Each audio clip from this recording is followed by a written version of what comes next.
So we're going to start off first, and we'll just go right down the line with the Economic Development Director here, Dave Ryan in Wicomico County. Dave? Thank you, Bill. And it's, wow, it was a fast year. It just seems like yesterday that we were in this forum in 2017. Thanks for the partnership and the Chamber. Congratulations on, what's this, 31? It's really the signature event of the Chamber of Commerce in my mind. And as usual, and as obvious, it's very well attended. Everybody here okay? We're good? As we, over the Thanksgiving holiday, I read a white paper. And the paper was entitled The Geography of Prosperity. It's put out by 3 authors of the Brookings Institute. And in the white paper, the authors seek to explain the convergence or lack thereof convergence amongst counties that are economically distressed versus those that are more prosperous.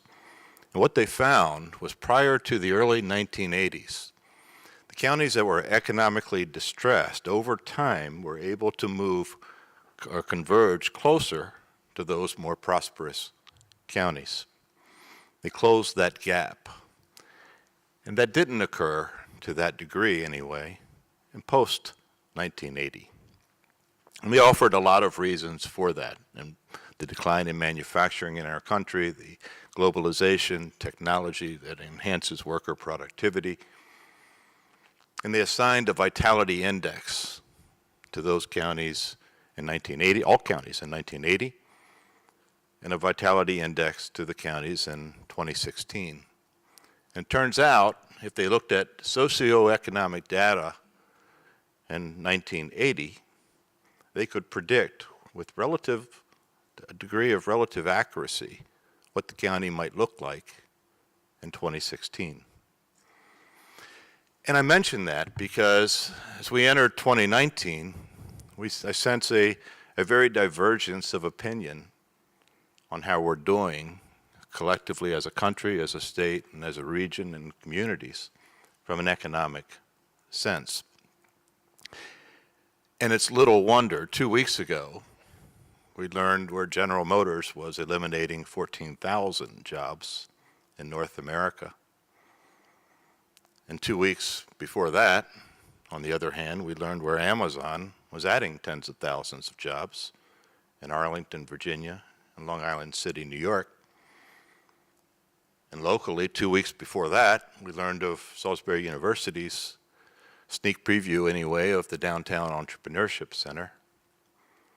And then a couple of weeks before that, we learned of Purdue Agribusiness and their investment of tens of millions of dollars into an organic grain facility, the Port of Baltimore's Trade Point Atlantic site, which really enhances the company's global reach from a commodity standpoint and strengthens operations here. So it's little wonder that there's such conflict in the economic environment today.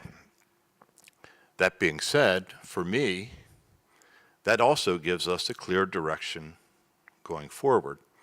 What does it mean to us? How might we prosper, not just next year, but in the years to come?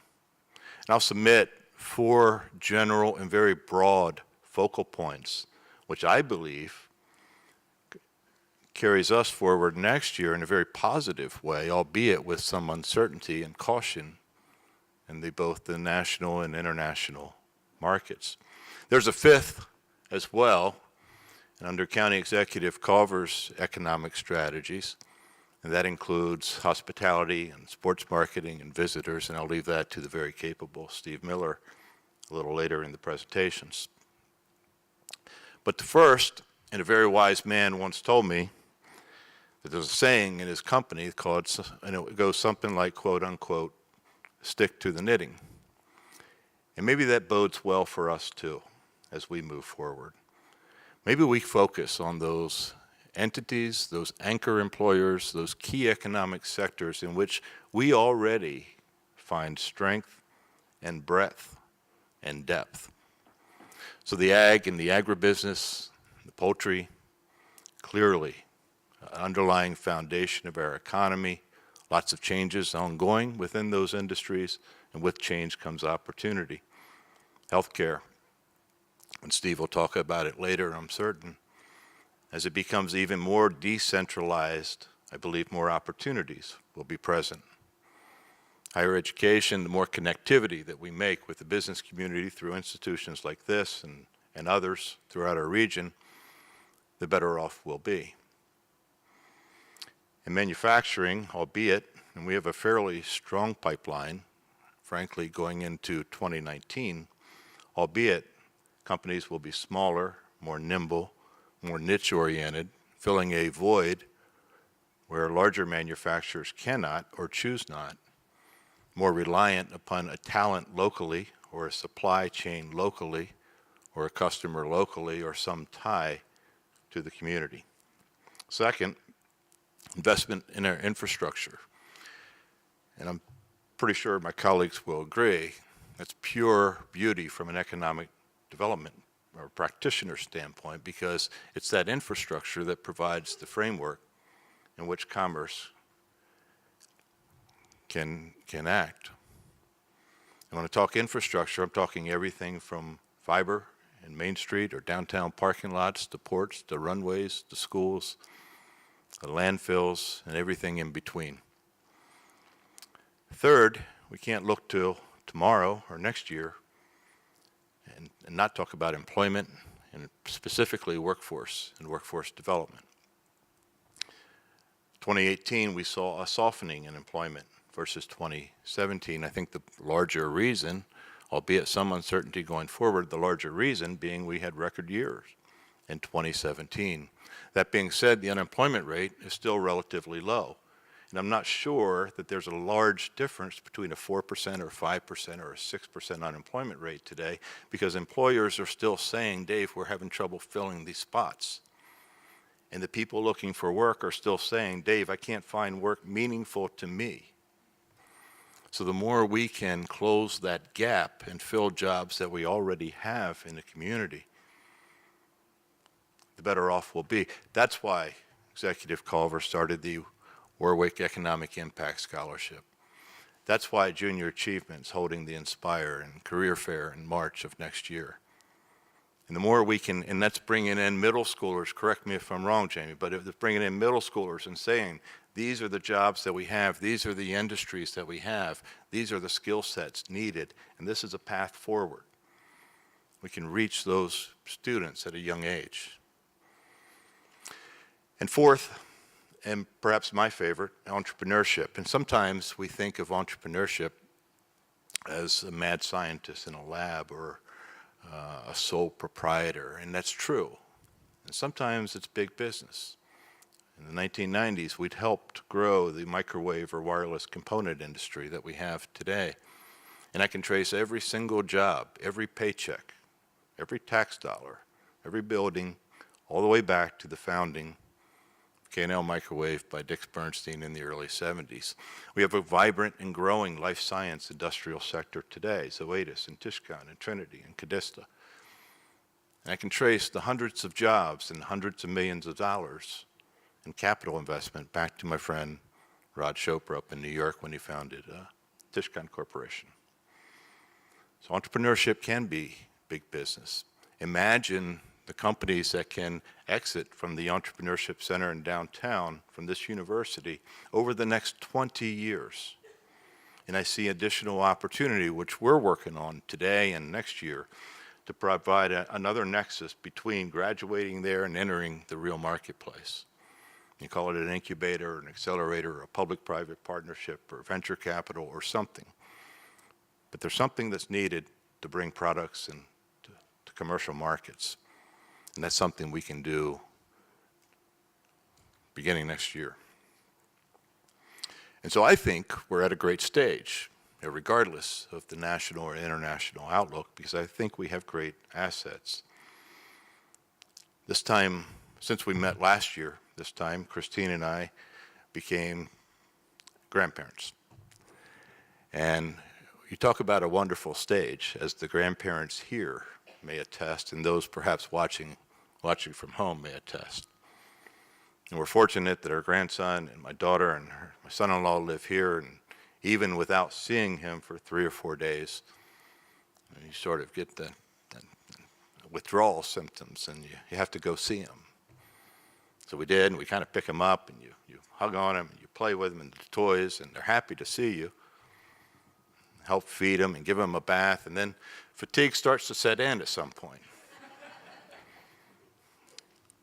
Both for him and us. It gets a little fussy, a tad irritable even, and we sort of just kind of give him back, you know, hand him over, go home. The house was nice and neat. We had a nice restful sleep. It was very quiet. It's a wonderful stage, and so too are we in a wonderful stage in our community and our region. And I would suggest those 4 broad initiatives of key industry sectors and workforce development and infrastructure and entrepreneurship are not independent of one another, but interdependent of one another. Thanks so much.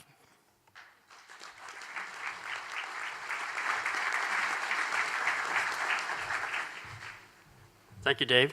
Catherine Gordon, Worcester County, welcome. Good morning, everyone. First, I'd like to thank the Salisbury Chamber of Commerce for inviting me to speak today. I do like to hear from my colleagues on the successes in their county. And these lower Eastern Shore, and we do have Delaware here, Sussex as well, their counties are just so unique. Our counties, we just offer both the beautiful Chesapeake Bay and the Atlantic Ocean, while only being a short 3-hour drive from Washington, D.C., Baltimore, or Philadelphia. We're a rural community, and our urban ecosystem is just so intricately connected to the natural habitat here, and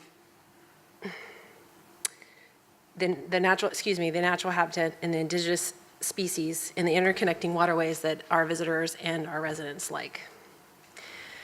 2018 was great for Worcester County, I would say. Our labor force and our unemployment numbers were improving.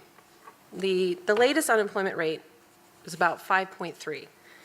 But if you look back 5 years to 2014 to this date, you can see that rate was 6.6%. Our housing market is steadily improving. Worcester County has the 2nd lowest real estate tax in the state of Maryland. The median household income in Worcester County is higher than the U.S. median household.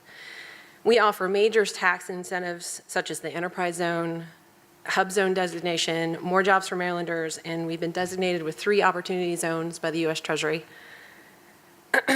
Our Route 113 is widening with the current section near Snow Hill.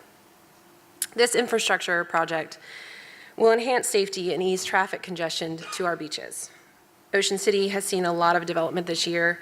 New office and retail space are being built near the Hooper's Island restaurant. Starbucks is coming there. Park Place Plaza is complete and is home to Ocean City's favorites of Dolly's and Park Place Jewelers. Our Route 50 corridor has seen tremendous development with additional anchor tenants alongside Home Depot and Walmart, like Michael's and PetSmart and Ross. Our industrial park in Pocomoke is great. It's ready. We have cleared lots. The town's ready to work with us, to work with anyone that's looking to come there. It has access to rail and access to major highways. And to look at these numbers and to look at the data, Worcester is moving forward. Our office sees the importance of these numbers in assessing the overall health of our economy. But Worcester is more than just numbers. We're more than just the data. We're a community that strives to see our own succeed. In addition to West Ocean City and our Route 50 corridor, we have 4 major economic drivers. We have Pocomoke, Snow Hill, Berlin, and Ocean City. And I can proudly say that each town has seen a new business open downtown. And I have spoke to our colleagues, or my colleagues in each town, and some of them are telling me that more are coming in 2019. So who couldn't be proud of that? Our locals see our community for what it is, see what it can become, and where they fit to push us forward. Local business owners are expanding their roots in Worcester County with plans of opening second locations and diving into new markets. These businesses are creating jobs, they're increasing our workforce, and they're creating opportunities for us to grow. 2019 will continue this path of moving Worcester County forward, providing those new opportunities and achieving new goals. We economic professionals, we understand the challenges that we face. When asked how we plan to achieve our goals, we just smile and we answer that famous question, how do you eat an elephant? One bite at a time. Thank you.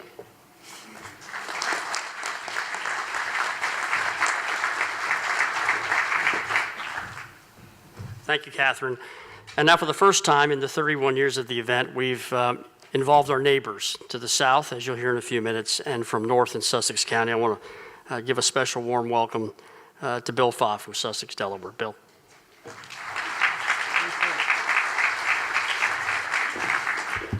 Good morning, everyone, and thank you for asking us to participate in this event today. I've been with the Sussex County government for 16 months as the Economic Development Director, having worked in economic development for about 28 years at the University of Delaware, covering both Kent and Sussex County, primarily Sussex County. Sussex County wasn't new to me. And the first thing I did out of the gate when I got the job was I stopped, I looked, and I listened. I went around and I interviewed all the communities in Sussex County. I interviewed their town managers, some of their council members, as well as people in the community. I thought I really knew what was going on in Sussex County. Sussex County really, at the end of the day, is two counties.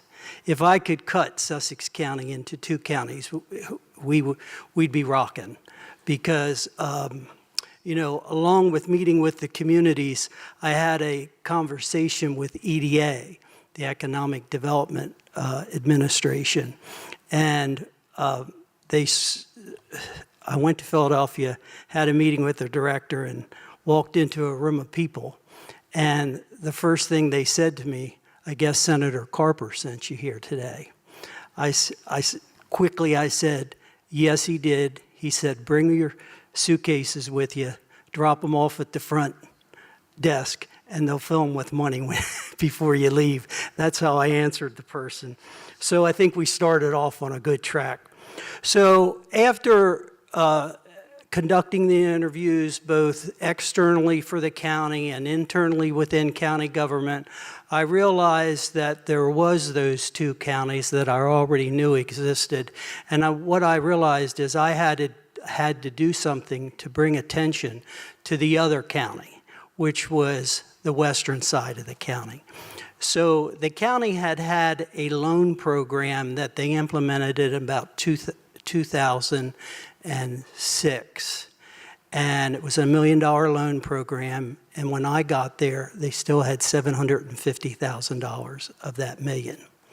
And what I realized is that the county really wasn't in the position to manage a loan portfolio. So the first thing I did was created a public-private partnership with the loan program. We brought in the National Development Council, who's been around over 50 years. They're managing now our loan portfolio.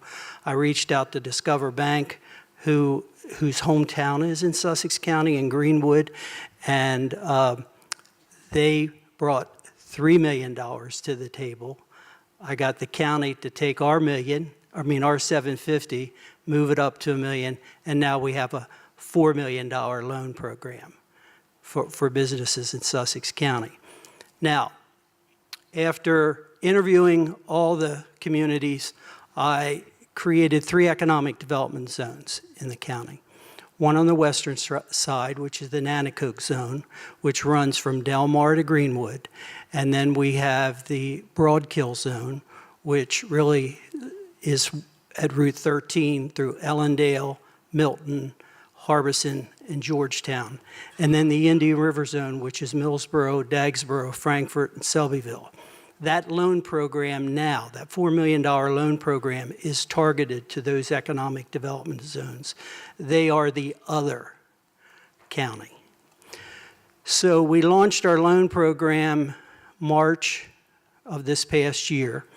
We have approved 3 loans.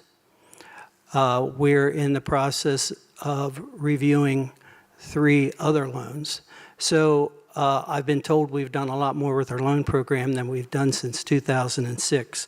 But I think we're in a sweet spot now with our loan program. We have a shovel-ready business park that we opened up last year. The county purchased it out at our airport, and it was the King Farm.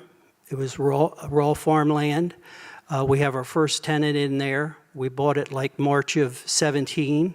By December of 17, we had our first tenant. We had all the infrastructure in. It is shovel ready. Zoning is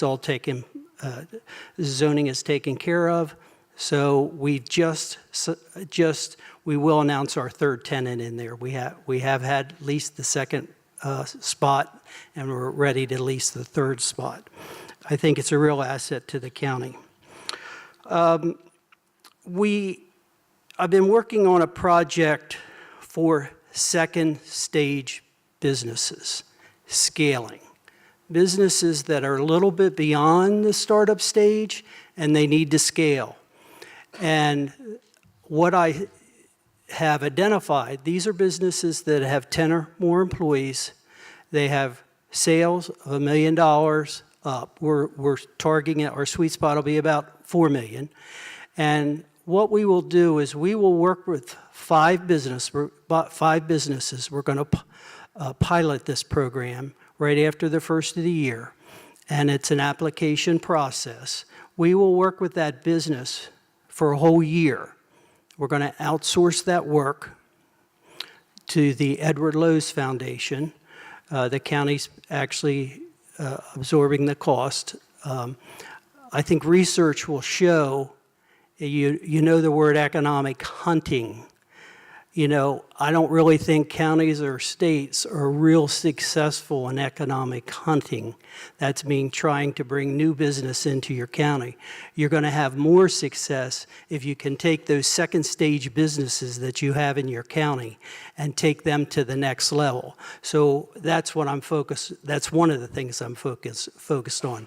I would like some economic hunting, but I'm realistic that doesn't happen as often as we would like it to happen. So that will take place in the first quarter of 19. I think it was mentioned here today about tourism. Our #1 industry in Sussex County is agriculture. Tourism is the #2.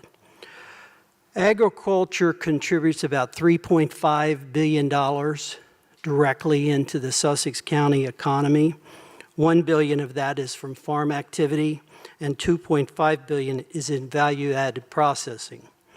We had the University of Delaware come up with a multiplier, because it's that trickle-down economics that you also have to evaluate in terms of what's the feeder on that. So the multiplier on agriculture is 1.29%.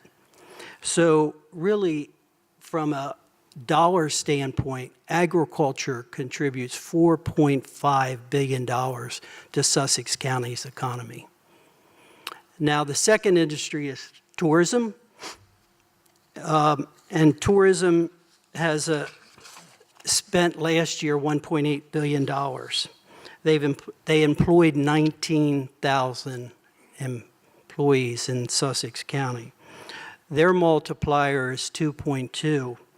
So that brings their industry to $2.16 billion worth of revenues into Sussex County. It's quite a big number.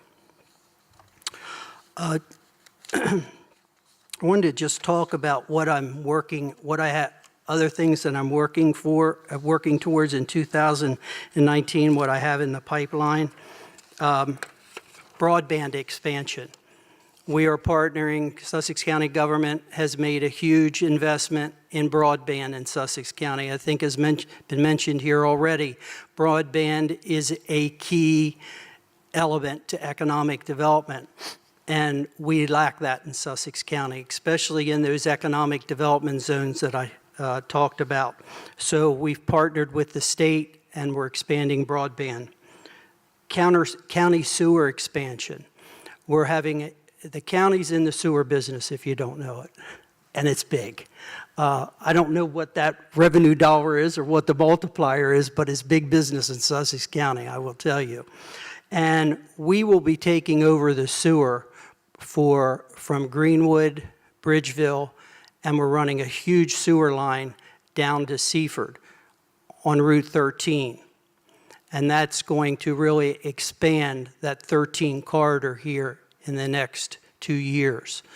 And huge opportunity for businesses to develop in those areas. Another project I'm working on, and it's under consideration, I've been meeting with individuals on having our airport, our industrial park, and our Delaware Coastal Business Park declared a foreign trade zone. And that's in the pipeline for next year as well. I think there's huge opportunity. We've done some focus groups with the tenants in our industrial park. We've spoken to some of our new tenants in our Delaware Coastal Business Park, and there is a real interest with those businesses as a foreign trade zone. And we hope that that will bring new business to the county.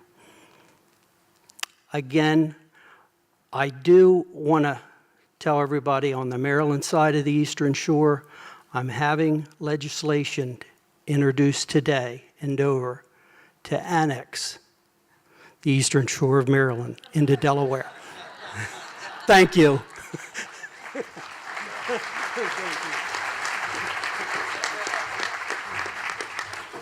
That's funny. We just introduced the same thing in Annapolis. Thank you, Bill. We're glad you're here. Danny Thompson, our good friend from Somerset. Good morning. Thanks, Bill. I was thinking before my colleague mentioned about annexing the Eastern Shore, and even before that, I was like, Somerset, I just look at the partners that are on the stage. These are just an extension of Somerset for those that know their history a little bit. Did you all know that? Yeah. We are considered family. We are considered family. But anyway. Time's up. So anyway, thank you. Thanks, Bill, for having us again. And Dave and I were having a brief discussion. And so we were talking about last year. And it's like times of just the clock just keeps ticking. So we're, whether you know it or not, we are excited to be up here presenting to you fine folks.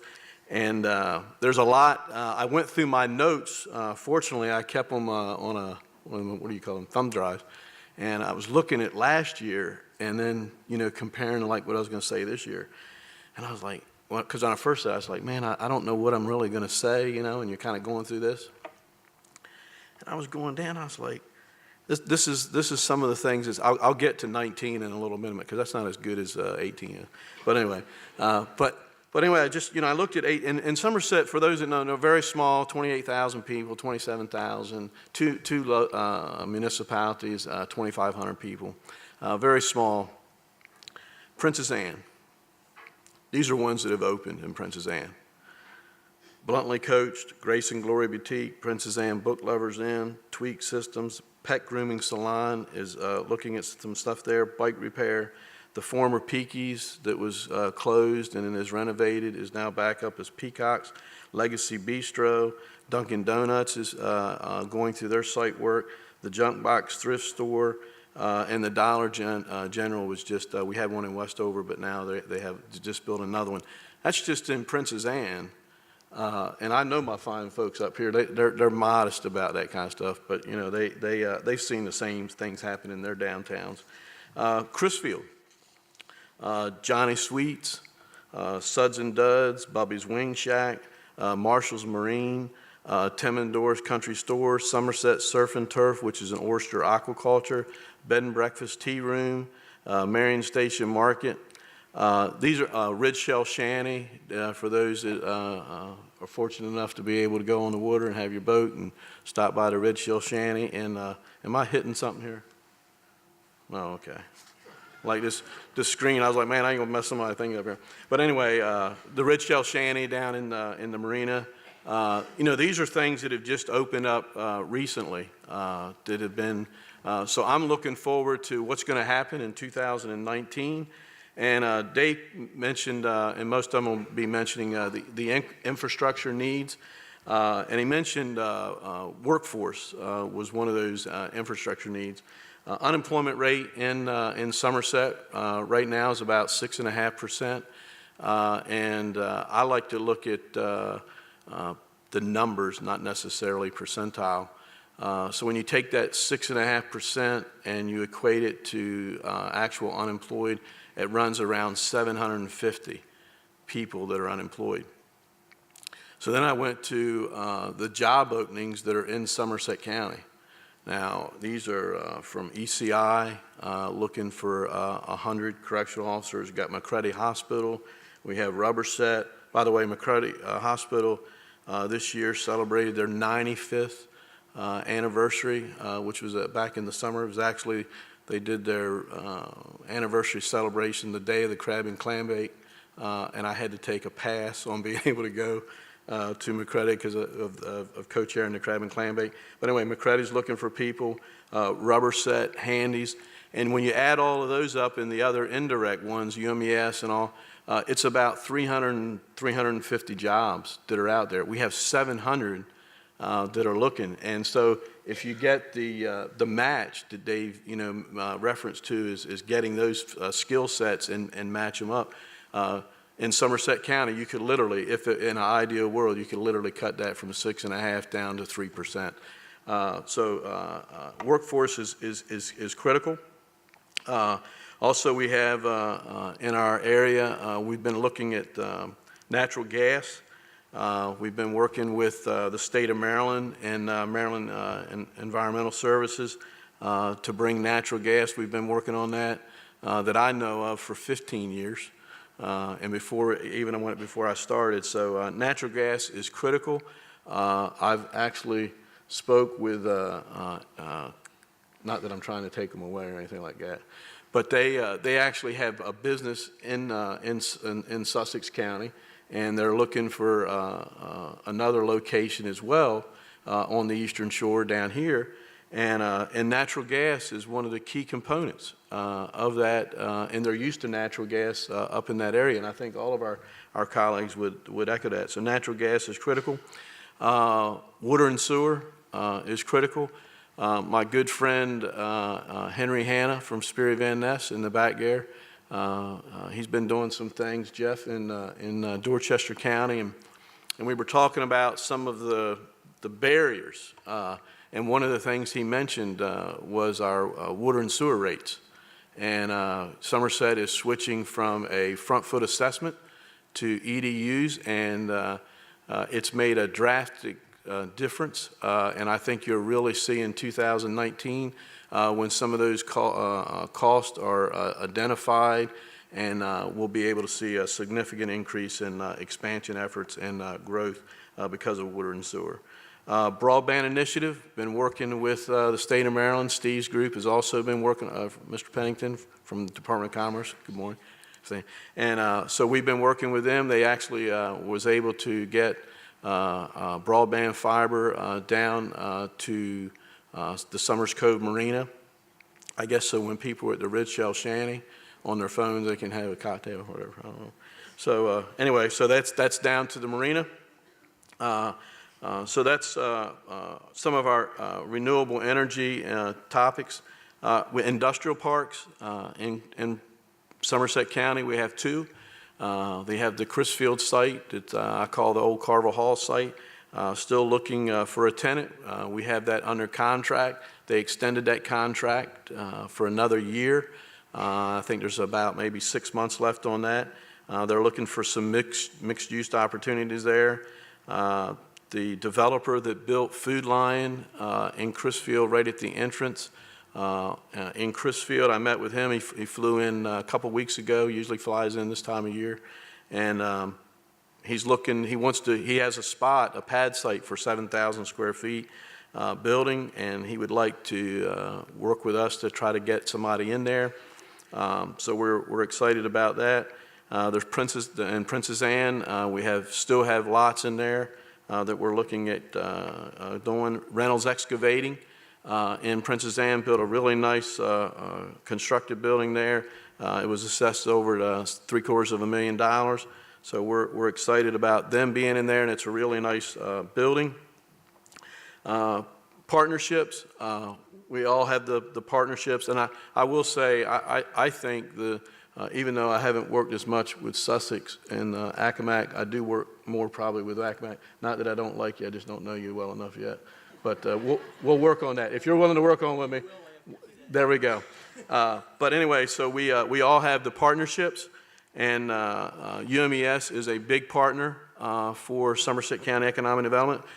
We have the new president, Dr. Heidi Anderson, has come on board, and I have the Somerset County Economic Development Commission. We have our annual meeting next week. Dr. Anderson will be there to say a few words. She's in that 100-day thing. I didn't know what 100 days meant until the media gets, they're like, what do you do in your first 100 days? Well, what happened to the next 200 days? I don't know. But anyway, 100 days, she's having that time come up. And Great Hope Golf Course with their PGA program. We're also partnering with them, PNC Bank. Anybody here from PNC Bank? Representative? No? Shame.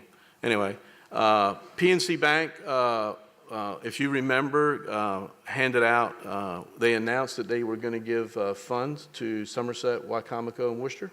And so we have those funds. And one of the things that we're doing with ours is we're going to be doing some market video material that will be coming out probably in the spring. Kind of waiting for the weather to change to get back to really make that video stuff look good. But anyway, we're going to be doing that with UMES and partnering with them. The aerospace, the Chrisfield Airport, this week, the University of Maryland was doing testing at the Chrisfield Airport with their UAVs from St. Mary's County. They came over and they're wrapping up today. They've been here all week. We've been working with, Julie will mention about NASA Wallops, but certainly strong partners. There are a lot of good things happening down there. Also, we're doing on the couple things that we're going to be investing in. We'll be having a strategic economic analysis that we've received. We received funds from Hurricane Sandy. And so as part of that, most of the stuff that was done earlier was propping up businesses and residents and getting the infrastructure back. But there's still a gap there. And so we will be having a consultant come in and doing some studies on the structural status of some of the buildings and see, because some of the buildings have remained vacant. And we're not sure if they're structurally sound. So before we can actually go out and try to promote economic growth in those buildings, we want to make sure it's a safe building. So we're looking to do some of that this year and identify those, and if some need to be torn down and cleaned up, I think that'll help on that. The other thing is we're working with our good friends here at SU, Beacon, and we're doing a cluster ring analysis for the town of Princess Anne, which is the core of Princess Anne, that Main Street area there, but it'll extend out even to 13. And we're also going to be doing the same thing in Chrisfield, and that will help us identify the leakage, where people really are spending their funds, and see if there's some fit there for those Main Street areas. The last couple things is our sheriff's office moved from their old home, which is in Westover, and they're down to the health department now. So we have a building that's right there, and we haven't marketed it yet. So that my good friends at Sperry Van Ness, it'd be really nice, or some of the other realtors would be nice that we'll be giving you a call on that. Kings Bay Mansion, if you haven't seen that, it's down in Marion. I would encourage you. They're doing a lot with event planning. We're actually starting to see a little bit more uptick on that hospitality side for events. People want that unique experience, and they're seeing some of that. The last but not least is the Princess Anne Campground property that I call. It's at UMES Boulevard. It's right adjacent from that. You'll be seeing a lot of things happening there. I talked to the developer 2 weeks ago, and they are very near to a contract on a 3-acre pad site there. So that's moving forward, and he told me I could call Monday the 10th and find, because he couldn't tell me anything until after the 10th.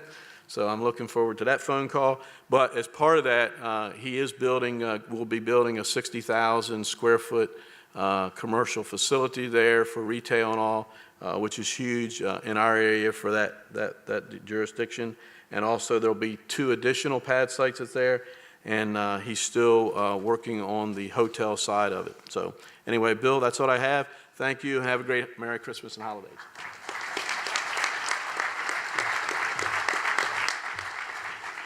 Thank you, Danny. And again, for our first time in 31 years, we've got our neighbors to the south, Accomack County's with us. Julie, please come up. Thank you. Julie Bellamy from Accomack. Good morning, and thank you for inviting me. Accomack is doing supremely well, and I will share with the Salisbury Area Chamber of Commerce that what's good for Accomack is good for Salisbury, Maryland as well, and the Delmarva. I'm going to start with my finish, and then I'll fill in the details. But we had NASA announced that Rocket Lab had chosen the Wallops Flight Facility to locate their first launch facility in the U.S.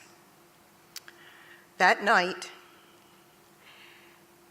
it was taken in front of the Accomack County Board of Supervisors, and they approved that we could enter into a lease in order to build them a facility. 2 weeks later, it went in front of the Wallops Research Park Leadership Council, who needed to review drawings, which I will say that the architects and engineers behaved heroically in order to get the drawings and the concepts and the questions answered, everything from lighting and signs and to where the dumpster would be located. And they presented that to the Leadership Council, and they approved it. And yesterday, before I left work, I got an email that they were going to start cutting trees next week. So, thank you.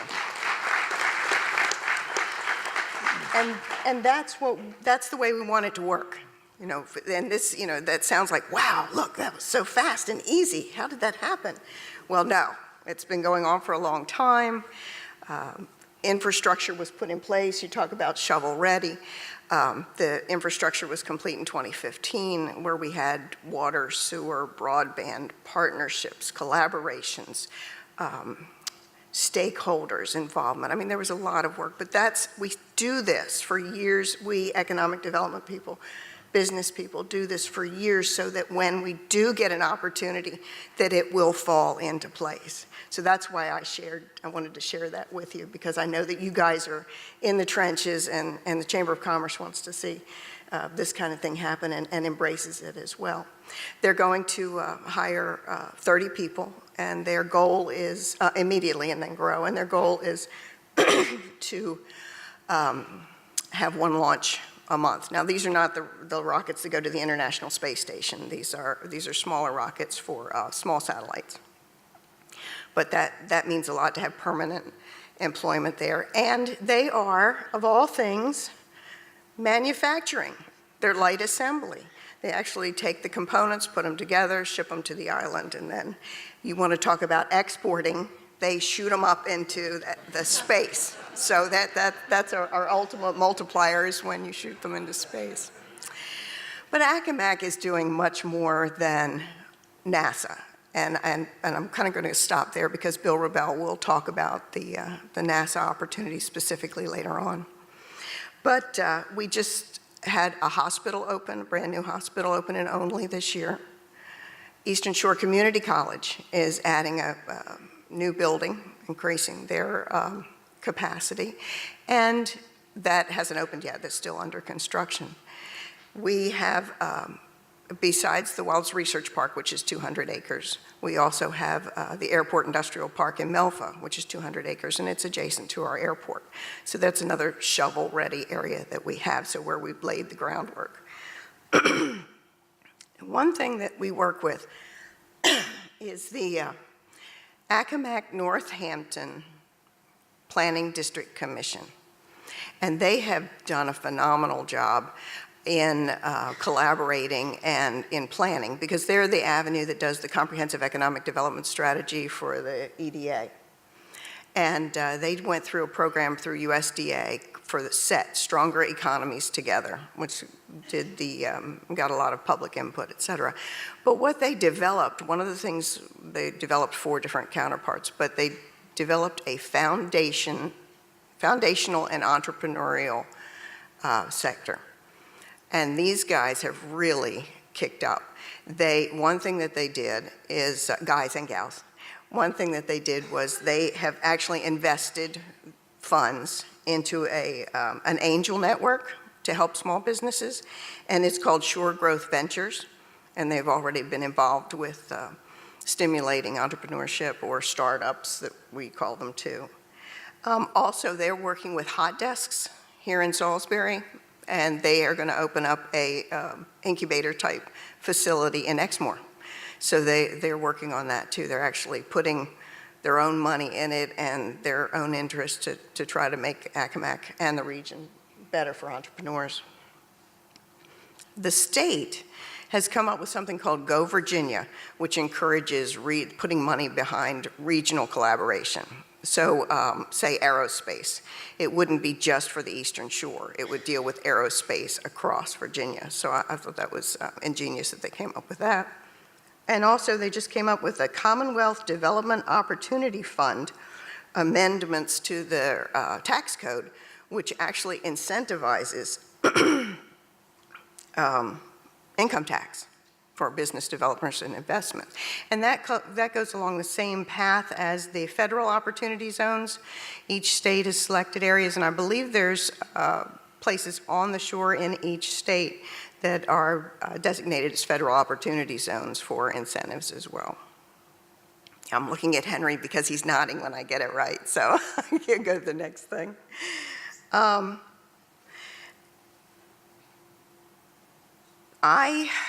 Anybody who's known my history, I've worked in Maryland, Delaware, and Virginia. So I have a mindset when it comes to infrastructure that we are all in this together. We are, we breathe the same air. We've got the same ocean. We've got the same bay. We've got the same evacuation routes. I mean, we're in this together. And so I wanted to talk a little bit about those initiatives and then step back and say what we're trying to do in Accomack for that. One is sea level rise. And the governor of Virginia, Governor Northam, who's from Accomack County, did pass an executive order in the last month or so for coastal resilience, for study and for the coastal resilience. So that's where they're moving forward to actually put money, funds, interest into trying to deal with the sea level rise. And my counterparts have talked about broadband. We've, through business ideas, concepts, thought processes, our broadband has changed their way of looking at the division in how to do things. It used to be, well, we only do this part, we only do this part, we only do you probably heard last mile, first mile, infrastructure, et cetera. And through that, 2 companies have gotten between them $10 million to help with broadband rollout in Accomack County in this past year. The natural gas that Danny spoke of. We're still hoping to get that. That would help the agriculture industry. And agriculture is strong and doing very well in Accomack County. Always the bread and butter. The railroad has had its ups and downs, and you know there's been some changes. I think the Seaford BASF plant and got a rail facility in there, which is excellent. And also Cape Charles down in Northampton County is doing a lot to clean up and make their rail viable again. And one thing that I guess we need to pay attention to for tourism and for freight movement is the Chincoteague Bay, the bridge tunnel is putting in another tunnel. So we're going to be able to get more through that as well. But in short term, they're going to have construction for a couple of years. So that's something that we need to pay attention to as well. If your numbers are down, it may be just because of the construction. So in closing, with the small business assistance, encouraging the entrepreneurs, I still love the hunt of getting the new businesses in, but we also need to show our respect and admiration for existing businesses. The Gazelles, the 30 to 50 employee companies that are getting along just fine, but could really help use our help or assistance or maybe a shoulder to lean on. Small business, medium business, and big business like agriculture, we need to show our appreciation and be able to help them as well. Thank you.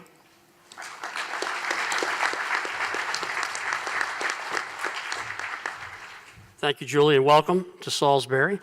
And our last Economic Development Director will present is our good friend from Dorchester County, Jeff Trice. Jeff.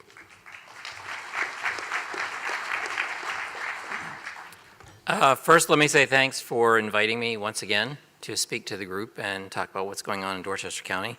And there's a lot. But first off, I'd like to say this is an important day. It is December 7th. I am a veteran, and I did serve in Pearl Harbor, located there. So this is a day of remembrance. So if you can think about that.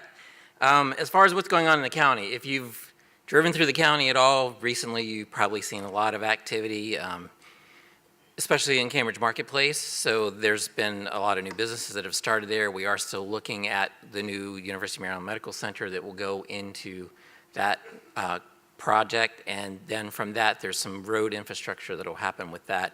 Then where the current medical center is will come down, and that waterfront will be redeveloped.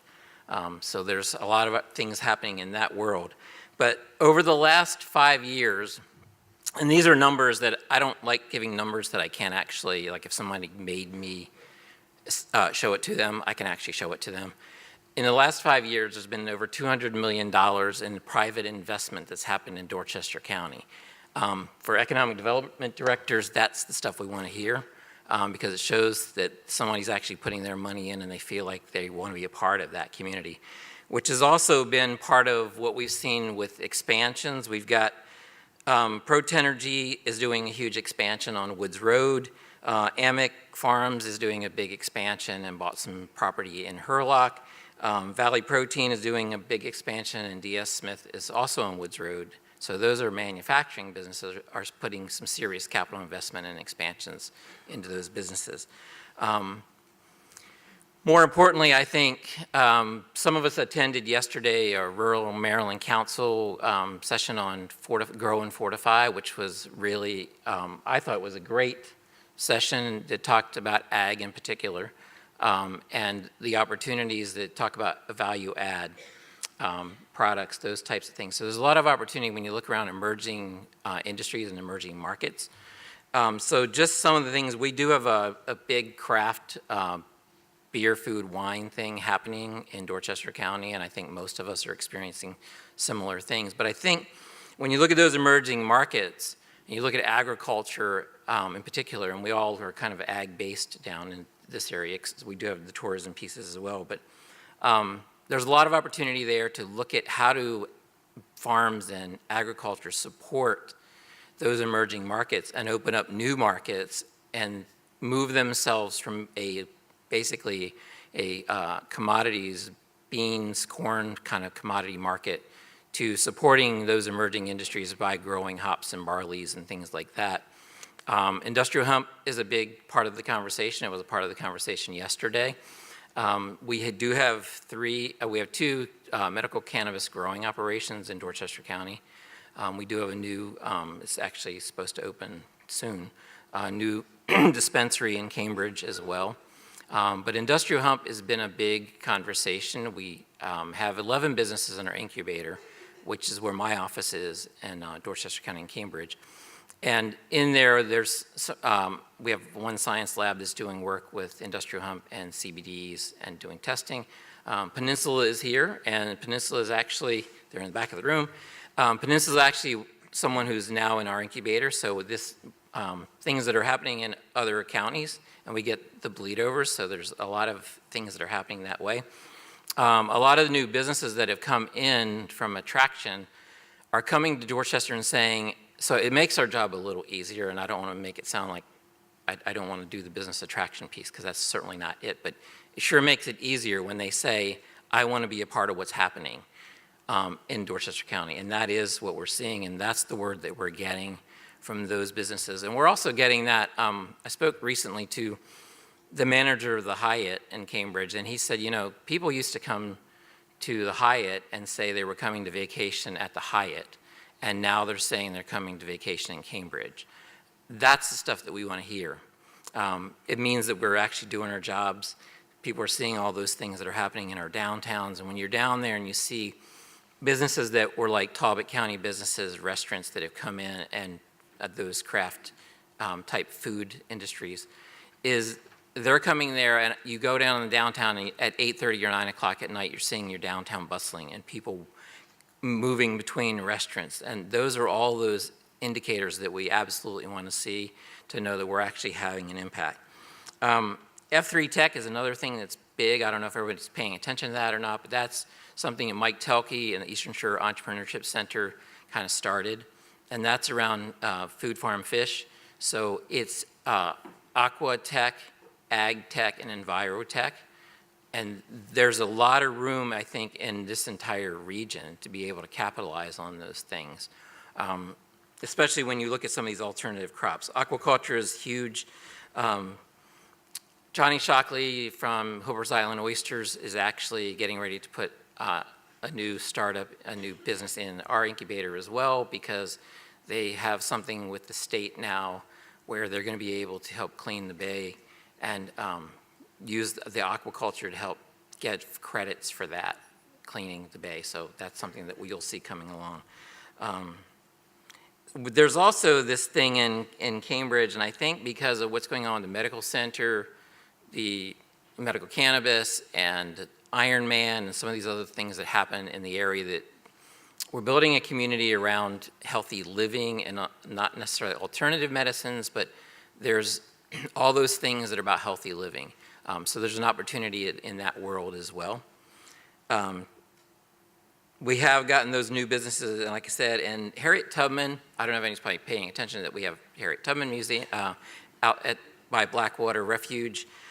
They've seen over 100,000 visitors in year one of the opening of that, and that represents all 50 states, and over 60 countries have visited.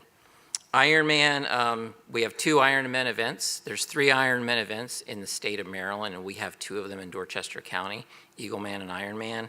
They bring in about $5.47 million a year for those 2 events in economic impact. And that's not counting the money that the Ironman Foundation gives back to the community in playground equipment, working with the schools, those types of things. So we get a lot back for what we have. So there's 36 Ironman events in the world, and I think there's 11 in the United States. So that's pretty impressive for us. We just signed a new 5-year contract with Ironman. We have been voted by the athletes, by the North American Tri-Club Championships to host that this year in Dorchester County. So the athletes have chosen that. We were also asked by Ironman if we would like to put in a letter of interest to host the Worlds, and we have. So that's actually going to be something that's a couple years out, but we get in that process, we would get 2 years of exposure, not just for Dorchester County and Cambridge, but also for the region, and it would involve a regional effort because everybody will have economic impact because of that and the number of athletes that participate. Normally, when in an Ironman event, we have about 1,400, 1,500 athletes, but they also bring family and friends, so there's over 2,000 people that come with them to those events that spend money in the economy. So it has huge economic impact, something to really pay attention to. The other things that we have going on in the county, Dorchester High School is well on its way to completion. So that project took a little while to get started, but it's going pretty well. The packing house, or some may know it as the Phillips Packing House project, that project is still trying to get some more legs under it, but it's still active.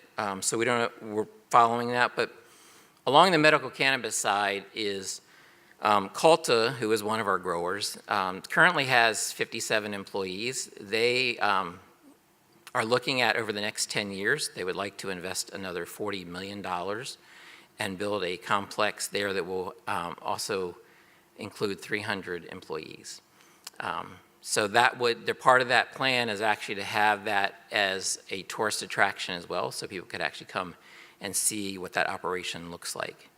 So it's going to be a huge economic benefit. Some people mentioned opportunity zones.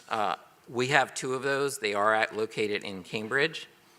So there is an opportunity for private investment money of larger scales to come into all of our areas. So that's something for everybody to pay attention to. Workforce is something that comes up and has come up like for years in economic development, and we hear it from everybody all the time. That is a world that I came from before I came to economic development. I ran the business services program for the Department of Labor at the state level, and then I also did that in Anne Arundel County.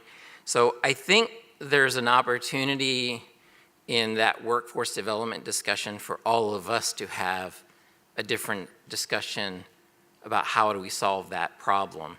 And then how do we create strategies to deal with those things. One of the things that I think we lose sight of on both sides of that equation is job seekers and the business side. The businesses don't always tell everybody enough about what it is that you do and what you offer. So when you're trying to attract people, just don't be afraid to tell the story about who you are and what you offer in terms of benefits and why you might want to work there. But when you change the conversation from hourly wage to total compensation and spending power, that changes the entire discussion. Workforce development sometimes talks about things like, and calls the businesses employers versus calling them businesses. So when you change just the vocabulary, it changes the direction and how your conversation goes and how you approach that. So I think there's a chance for all of us to talk more about that and how we can help solve those problems together. So other than that, thank you, I appreciate it.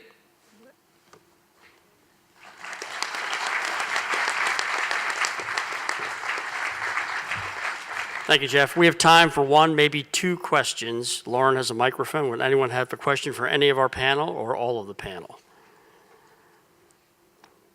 I know these ladies and gentlemen will be with us after the presentation, so feel free to approach them one-on-one if you have any questions. We're taking a 15, not 16, a 15-minute. Oh, we have a question. All right. Sorry about that. Well, since nobody else will ask a question, I will. By the way, this is awesome to see all of you on a stage together. I think that in itself deserves a round of applause.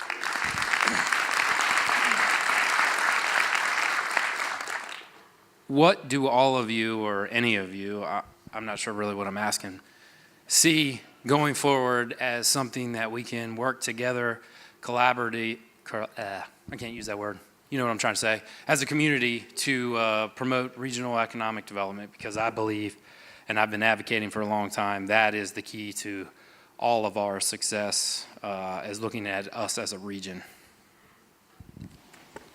Okay. These mics are hot. Do you want to go? Seniority, Jeff, or? No, go ahead. You're the man. Go ahead. Well, kind of a loaded question, Chris, but okay. I would say workforce, because workforce development, regardless of where you go, in a smaller county or a larger county, that seems to be the biggest issue we have. Good.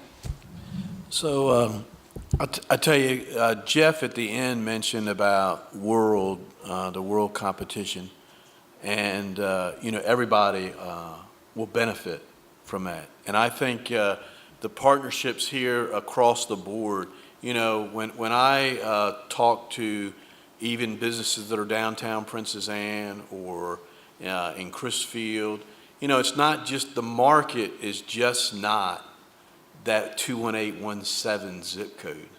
It's a broader base than that. And Jason Knott at the Department of Commerce, we talked about that on other projects. It's a circle out. And Catherine mentioned, we're 2.5 hour drive, from that. We don't have the base of a New York City, but when you coagulate it all together and you have the partnerships here, you can be from my house to Fruitland in 30 minutes. Well, you can live in Baltimore and go 10 blocks and it takes you 30 minutes. So that's the dynamics, and I think it's just working regionally and realizing that there are assets in all of our jurisdictions that help economic growth. I'm going to approach it partly from workforce development, because I think Dave's right too. In workforce development, we know that the average commuting pattern of a worker is 30 miles. In rural areas like this, the average commute pattern is 40 miles. So in looking at businesses and trying to attract talent, if you don't go out to 30 or 40 miles in your attraction efforts, then you're not necessarily finding the best talent for those businesses. So I think you have to look at those kinds of things, and that would encompass all of these areas. But through our Midshore Regional Council that I work with in my area, because up the other end, so we are actually working on a regional marketing strategy that came together through the Regional Council, and that is Talbot County, Caroline, and Dorchester counties working collaboratively and putting money in the game, which was actually part of our SEDS, that would be done, and we're actually making some movement on that right now, and we're hoping that that's something that we can actually offer, because I think there's a real opportunity for the entire shore to market themselves that way, but it allows you the opportunity to leverage the demographics, your talent pool, the number of airports, all of those things, so that we can compete more with cities and those places to attract the kind of businesses and talent and things that we want in the area. Ours primarily starting out is going to be both the business and the talent, but more on the talent attraction side. And trying to stop the workers, the young people from leaving the area, or if they leave the area, that they actually want to come back to the area. If you see something, say something. Communication, because we're all here to serve all government entities of one type or another. But if you see a company who's struggling where we might be able to help, or in your supply chain, you hear that somebody might be wanting to set up shop further south or closer to the Delmarva, et cetera, let us know. We're only individuals. We all have small offices, and we can work on that. But it takes a community and communication. I think we do work together, and if anything should come up that affects the entire Delmarva, say, like I say, evacuation route. So we are all in communication. And social media, Facebook, postings, works great. In Sussex, one of the things that I came to the conclusion when I interviewed these towns, everybody wanted the same thing. They wanted a Chick-fil-A, they wanted a microbrew, they wanted a distillery. And what I tried to get them to think like was sort of like a regional approach, more of like a shopping mall. And I think if we looked at all these counties and we said we were a shopping mall, and we sort of looked at that as sort of the model, if one county gets a microbrew, we're all winners. And that's what I tried to get my communities to think about. If one town gets a Chick-fil-A, the region's a winner. And I think from an employment standpoint, the fact that that distance is so close for all of us, that that mindset would take us a long way. It's not my space, it's regional approach. I'm not really sure what else I can add to that. Everyone said what I was going to say, so, No. Oh, workforce. No, I just have to agree with everyone. It's workforce, it's communication. It is not just our own jurisdiction. It is a regional thing here on the Eastern Shore. Like I said in my speech, we're unique down here. We are a community. I see us all as a community. One of us benefits, we all benefit. It's, that's just how I see it. Thank you. What a great panel. Thank you all for being with us.